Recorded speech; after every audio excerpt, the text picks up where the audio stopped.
First off, I'm really excited to see that the case method is being used not just outside of the U.S. and Poland, but with secondary school students, right? High school students here in the U.S., equivalent thing. I think it's really exciting to see that as part of business education. So the history of the case method actually dates back 100 years. And the idea behind the case is that we bring students from all over the world, executives from all over the world, here to Harvard Business School. And it's a short document, think 8, 10 pages, sometimes even shorter, from the perspective of a manager, an executive, an entrepreneur who's struggling with a problem. Maybe it's that they've launched a new restaurant, right? And the restaurant's not performing as well as they think it should. They have high staff turnover, things aren't going well, customers aren't showing up, right? And the question, what's really key about the case is that there's a trigger question, an opening sort of tension that a manager and entrepreneur is dealing with. Should they shut down the restaurant or should they try to change something? And if so, what would they try, right? You can imagine for big conglomerates, right? Should Apple buy some AI company, right? You could imagine for mom and pop shops, right? Should they sell on Amazon or should they sell on something like Shopify or a different e-commerce platform? So each case puts you in the perspective of someone in the business world struggling with a real decision and gives you the data and the information that you would have as if you were them. And then what's exciting is then in the 80 minutes, how long we teach it at Harvard Business School, you get to discuss that. And so you open up, what do you think that manager is thinking about? Mm-hmm. What should they pay attention to? And you'd explore different ways of making that decision. And the goal is not to be right or wrong about what should you do to fix the restaurant or not, but it's to develop intuition and judgment about how to think about business problems. And sometimes that's numbers, so you can do a case in finance, right? How do you think about valuing a company that's going to go public? But you can also do a case in organizational behavior where how do you tell someone that you're going to fire them? How do you think about that? How do you learn about that? And what's exciting is in that discussion, you'd hear a lot less from me. So I'm a Harvard Business School professor. I wouldn't be leading the discussion and talking and lecturing like you're used to in a math class or a chemistry class. I would actually be much more Socratically calling on students and having them debate between themselves. So you'd call on one student and say, hey, what do you think about this decision? What would you recommend? And then you go to someone else and say, do you disagree? And through that debate, we can uncover, right, and learn about the general principles of business in a way that ties you very much back to the decisions that the managers need to make. First case I ever taught here at Harvard Business School by my wonderful colleague, Jan Rivkin, which is on Ryanair, right? So I'm sure everyone in Poland is familiar with Ryanair. Everyone all over the world is familiar with Ryanair. And it's an amazing case because what you have is just twists and turns and all sorts of excitement. And while we all know Ryanair is now this incredibly successful company, its origins are much more humble. And I don't want to give away exactly what happens in the case, but what's exciting is you have the brothers, right? The Ryan brothers from Ireland start a very small airline in the 1980s. And they get this, it's like a twin turboprop plane. It's going between, I think, Gatwick and then one of the secondary airports outside of London. And they start flying it and they start getting some success. And it's really exciting. And the question is there a strategy that they have at that time, which is different than the Ryanair you know today? It's one where they're going very premium service, right? They're letting you check bags. You're getting food on the plane. Is that going to work? And you might guess, maybe it doesn't because they seem to change things, but we get to see the evolution of their strategy and think about the decisions as they did. How should they price their tickets? Should they buy another airplane? Really exciting, really engaging. What's so exciting is it's also a case where you get to see the value of combining quantitative analysis, doing the numbers, right? Something that, maybe if I'm a secondary school student, I don't really like doing, but you get to see how that shapes their ability to think about growing a business that all of us now use to get around all over the world. So that would be definitely my favorite case. If you wanted me to teach it right now, I'd just start teaching it right now. It's a really exciting one. Okay, so lectures are boring, right? There are amazing lecturers out there, but I think the thing that is amazing about the case is that it's not a one-way street. It's not someone at a podium sharing knowledge with you. And sometimes that's amazing. Let me be fair. Sometimes they're not boring. You have someone who's just a genius, a Nobel Prize winner or whatever it might be. But what's exciting is about the case method is the people who are in the room, and here at Harvard Business School we'll teach with 90 people in the room, 90 amazing students from all over the world. they bring their perspectives to the discussion. So not only are you learning about Ryanair, but you're learning about someone's experience who grew up in Poland flying on Ryanair, but you're also learning about an American or someone from Brazil, and maybe they worked at a Brazilian airline, and they're bringing that knowledge to the table as well. And when I go back to this question of cases really being about developing your judgment as a manager, I think the fact that for every person in that room, the case is personalized and different, and they're interpreting it with their own experience is just phenomenally exciting. And so I think that's probably its biggest advantage, is that we get to think with 91 people, the 90 students and the professor who's in the room, instead of just listening to one person. And it's one of the things that's magical about the method. Yes, 100%. I think obviously it's gonna be tweaked, it's gonna be different. But here in the United States, you see the case method used for undergraduates, right? If you go to other schools, we don't teach undergraduates here. It's being used there, used all sorts of different places. I think when you think about it in secondary education, one of the things I'd say is it's probably more applicable at the later stages of secondary education, because it's now a time for students to use the knowledge and the voice that they've developed and put that to practice. Right? And so it's easy when you're in the classroom to think there's a right or a wrong answer. In the case method, you realize, just like in business or entrepreneurship, there rarely is one obviously right or wrong answer. And so it gives you a place to practice, right? Learning how to develop that judgment to make better choices, even when you don't have all the information, even when there isn't a clearly right or wrong answer. And so I think that's something that students can learn, even before college, which is really exciting. I also think in the fact that you put yourself in the shoes of, maybe it's a case on Apple and it's about Steve Jobs making a decision at Apple, right? Maybe it's a case on, a video game company in Poland, and really exciting, and it's from the founder's perspective. I think it allows students to see themselves as running a business or making decisions in a business, and it doesn't necessarily be straight business, right? So we have a lot of cases here at Harvard Business School thinking about how doctors make decisions, how architects make decisions, right? And so I think it's a great way to help students put the knowledge they have from the book closer to practice. It gives you a way to almost simulate what it's like to make decisions in the real world. Well, I just said you can do it with doctors. There's actually some casework that I'm working on right now, thinking about how scientists manage their labs. Right, scientists all over the world coming up with the next breakthroughs that we're all going to use. They have management problems. They have graduate students they need to manage. They need to go get grant funding. They're almost like mini little businesses. And so I think you can use case studies for all sorts of different purposes and to elicit all sorts of perspectives. There are cases here at Harvard Business School, the case method's been around for 100 years, about companies from the 1920s. Right? So that's kind of a history case in some sense. I've always thought it would be really cool if someone did a class that was only on historical cases, both to illustrate business principles, but also to learn about history over the last 100 years. I think it's really adaptable and exciting in lots of different settings. Ooh, okay. Let me start with what makes a good case study, right? And I think at the end of the day, the core of the good case study is that there is a discussion that you can have about a decision that's non-obvious, right?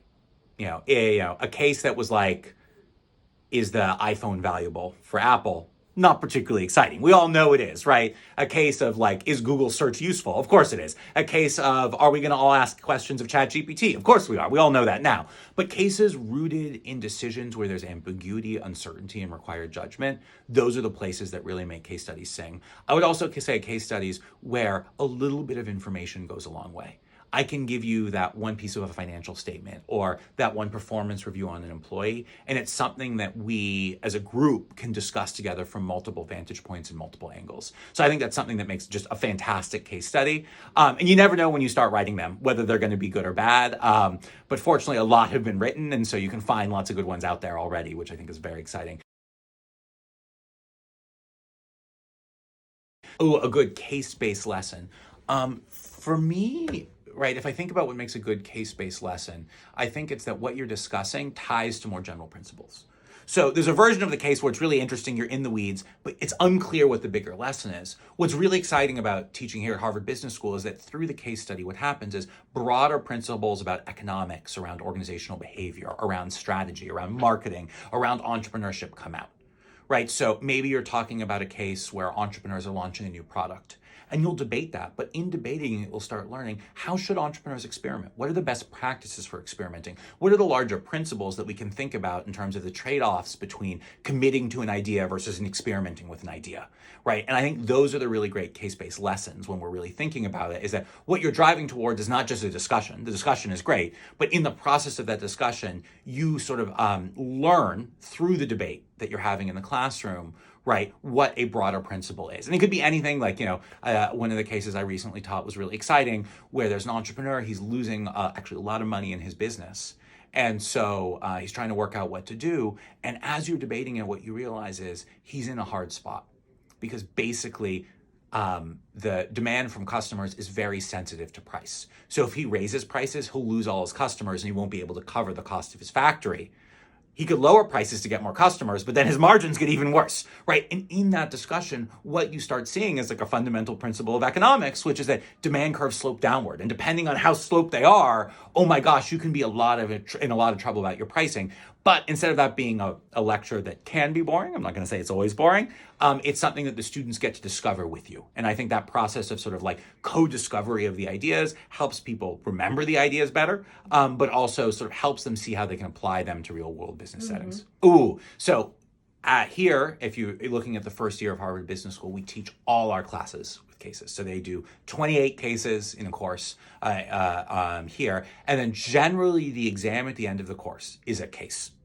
So we give out a case, and what they have to do, and we have questions then for them to write down their response, right? And I think it can work phenomenally well because it tests a lot of different aspects of sort of business judgment and business decision making. So you'll ask them, do you think this is a good market to be in, right? So we teach a class on like gyms, for example. Are gyms, if you go open a new gym, are you going to make money or not? And they'll use the data in the case and the discussion they had over the entire course, right, to come up with a persuasive answer, right? And in these cases, sometimes you'll look at the numbers and it's like most gyms lose money, it's too easy to enter, it's a terrible market, and they'll apply the frameworks they learned in the class. And so through those questions, right, it's not as exciting as being able to do it as a classroom discussion, but you can elicit sort of how people their ability, right, to make judgments and use the frameworks that are taught in the class. So I think case exams can be really exciting to use, though I always wish we could have, a conversation about it as well. Oh, 100%. You could tell, we use cases as exams here. So I think it could be used anywhere. So great question. Case method with group projects can be a little tricky, right, to do. What you can do, and that we've done here, is you can sometimes set up groups to take different perspectives in the case. So imagine it's a case where you've got an entrepreneur who's raising money from a venture capitalist, and the case describes both their perspectives. You can break up the class, for example, into teams.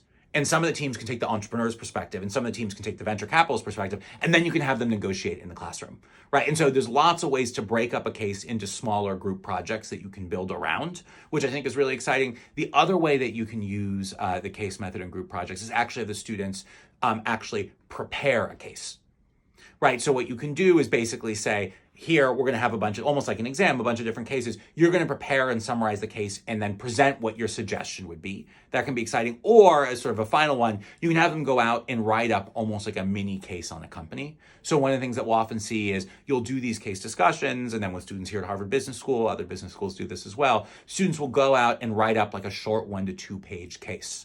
Right? And then you can sort of evaluate how good is that case, how clean is the decision, does it map on to the frameworks that we think matter, right, for the decisions at hand. So lots of opportunities to map it to group work. So I'd say the best way is to participate in a case discussion yourself.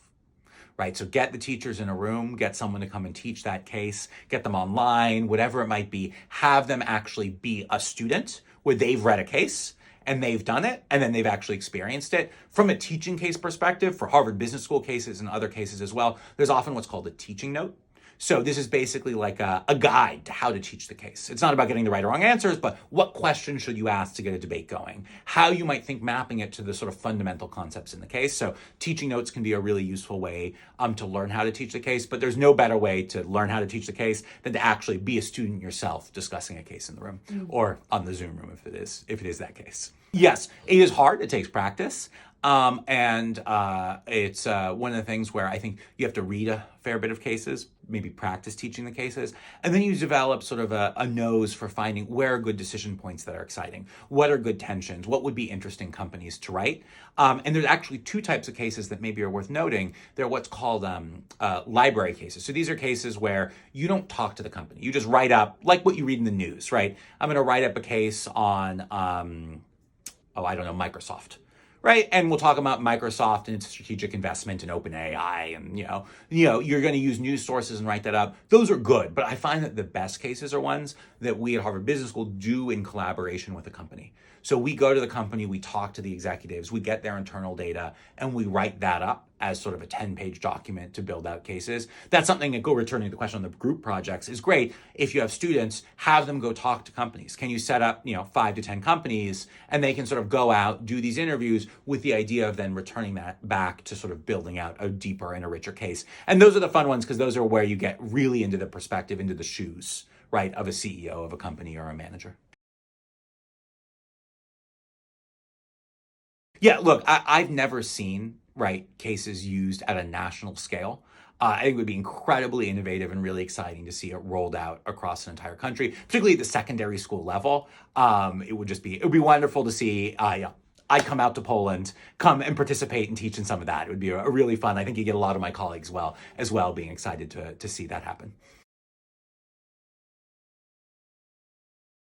I'm gonna have to get back to you on that one. Yeah, I don't sure. have the Yeah. answer. I would say there are resources on the Harvard Business School website around how to teach the case method. There are a lot. There's the link I sent you on the Yeah. centennial of the case. I have not seen anything tailored to the high school environment, Mm-hmm. but I'll ask around and we'll follow up. Ooh, great question. So I think it makes case exams tricky. Unless the exam is in person and by hand, you could feed it through, the AI can generate seemingly good ideas. I actually think the big advantage actually of the case method in the classroom is that you're there in the classroom and we don't let the students have their laptops out. I mean, I guess they can look at their phone, but it's going to be hard. And so you're on the spot real time. And one of the things actually that's really fun about the case method for the instructor, and I think in retrospect fun for the students, but not at the time, is we do something called a cold call. So there's 90 students in the room. You don't know, the professor may just turn around and call on you. And they'll say, Justina, what do you think? Should they buy this company or not? And you don't have a chance to say no. You don't have a chance to go to someone else. You have to respond on the spot. And so that's a place where I think what's nice is it gives us a conversation where you're not worried that people are sort of like sneaking through with AI powered tools, which I think is, obviously I think a very good thing as we think about how to evaluate people. That said, I think where the AI powered tools are maybe useful is on the production side. Right, if you had teams of students learning about a new industry, you could imagine asking some of the background info from the AI tool. And a lot of the case method really is about learning to ask the right questions, right? And so I think there could be really exciting things where you've got the AI tool as a complement to it, where you're using that to ask data and bring more data into the conversation. But at the end of the day, we're trying to teach judgment. And that's something that I think even, in the next 10 years, we're not going to see these AI tools really reaching the levels of human judgment, which is the core of what we're trying to train in the sort of the case method. Ooh, of teaching the case method. It's very simple. It's incredibly fun. Right? You're learning a lot, but it's just so fun and the energy is so exciting. And I think that to me is the most powerful part about it. It requires a little upfront investment. Everybody has got to read the case. You've got to come in prepared to teach it. But once you get going, that ability to get 90 people's backgrounds, experience, knowledge in the room, or 40 or however many is in your class, is just magical. And you'll learn things about your students, about your peers that you wouldn't have learned otherwise. And that to me is the most profound part, is we build these communities, these classrooms, these schools together. And sometimes we lose fact that it really is a community. And like the ability of the case to unlock that is just, super fun. And I love teaching it. I could never teach another way now. And it's exciting to see maybe it taking off at a national level sometime soon.